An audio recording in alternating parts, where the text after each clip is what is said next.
Hello everybody and welcome back to Thatcher's Digital Hagwon. Today in our video lectures we're going to be looking at the simple present again. I want to go over this a little bit better with everybody so that everybody understands just what we're talking about.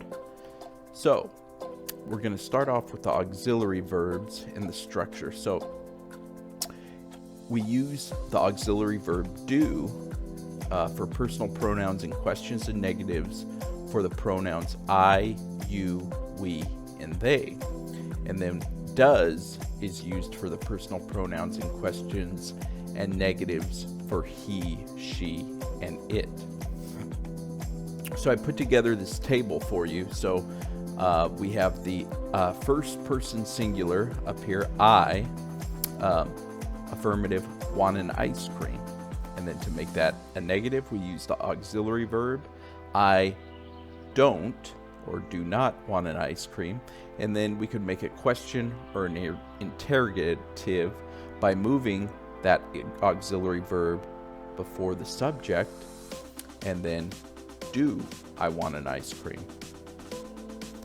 And then for second person, you singular, you play the classical piano. You don't play the electric guitar. And then again move that auxiliary verb do you play any instrument? And we make our question. Third person singulars, he, she, it. So masculine form, he, right, for males. He plays football every day. And then he doesn't play hide and seek with friends, or does not. He and then to make that question we move the auxiliary verb again. Does he play American football? She, for female, she washes her hair every weekend. She doesn't wash her hair on Mondays. And then the question, does she wash her hair on Fridays? Moving that auxiliary verb to the front. It could be an object or an abstract thing. An animal can be a place. Okay, so we could say the dog, it goes out with its owner every morning. So the dog is it. You just need one subject, right? Pronoun or noun. LA has a large population. It has a large population. So we say the dog goes out with its owner every morning. It doesn't piss off at home. It doesn't have a C. Chicago. It barks every minute. Does your dog, does it bark every minute? Does San Francisco, it have a mall?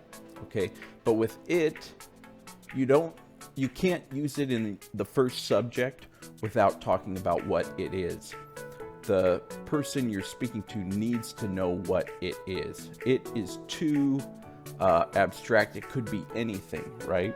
So if I just say, it goes out with its owner every morning, you're thinking, what is it? The dog goes out every morning with its owner. It doesn't piss off at home. You know what it is, that second sentence, because the first sentence, I talked about the dog. Okay, first person plural, we have, we go to a Japanese restaurant on Saturdays. We don't go to the bars on Saturdays. And then we could have the question, do we go to the bars on Sundays? Moving that auxiliary over. And then you plural is exactly the same format as you singular. Okay, you wear expensive clothes to visit your relatives. You don't wear expensive clothes to stay at home. Do you wear hats or caps? Okay, it's the same form as singular. They, so third person plural. They travel to the USA every year, and they can be he and she and he, she and she, many animals. It could be different things. Okay, they travel to the USA every year. They don't travel to Europe. And then again, the auxiliary, do they travel to Japan? Okay, and then using WH question words, so who, what, when, where, which. Okay, those are our WH question words, and what we do is we put that before the auxiliary verb to get extra information. So, where do you live? And the question is, where, right? I live in Los Angeles. Where does he like to eat on Saturdays? Where? He likes to eat at McDonald's. Answering where. So the yes/no question would be, does he like to eat on Saturdays? Yes, he does. No, he doesn't. But then we can get extra information by putting that WH word in there. Where does he like to eat on Saturdays? McDonald's. When do you have free time to have fun? So when you hear those WH questions at the beginning of a question, that's what you're looking for to answer, right? That's the information they want. When do you have free time to have fun? I have free time on Fridays. What do you like to do on a Friday night? I like to hang out with friends. Which t-shirt do you prefer, the black or the blue one? The blue one. Who does your older brother live with? He lives with my cousin. How do you exercise? I exercise by swimming or playing volleyball. How do you spend your free time? I spend my free time watching movies, TV shows, playing video games, and exercising. So to make plural verb forms, so the third person subject and the singular's verb takes a plural form in affirmative sentences. So you have go, I go to the movies, but he goes to the movies. So if it ends in an O, CH, that verb, SH, two S's, an X, Z's, you add ES. He goes, he watches, she washes, she kisses, it fixes, it buzzes, okay?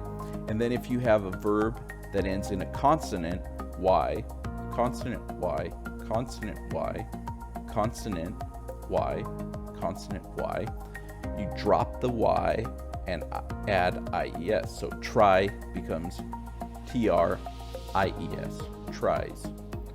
Cry, you drop the Y, becomes CRIES, cries.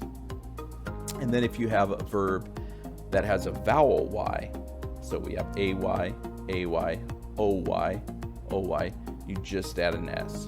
Okay, so play becomes plays, stay, stays, employ, employs, enjoy, enjoys. And all other verbs that aren't listed here, you just add that S too. So I fib, he fibs, okay? So that's our lesson for today. I hope you're enjoying your summers, and I look forward to seeing you next time. See ya.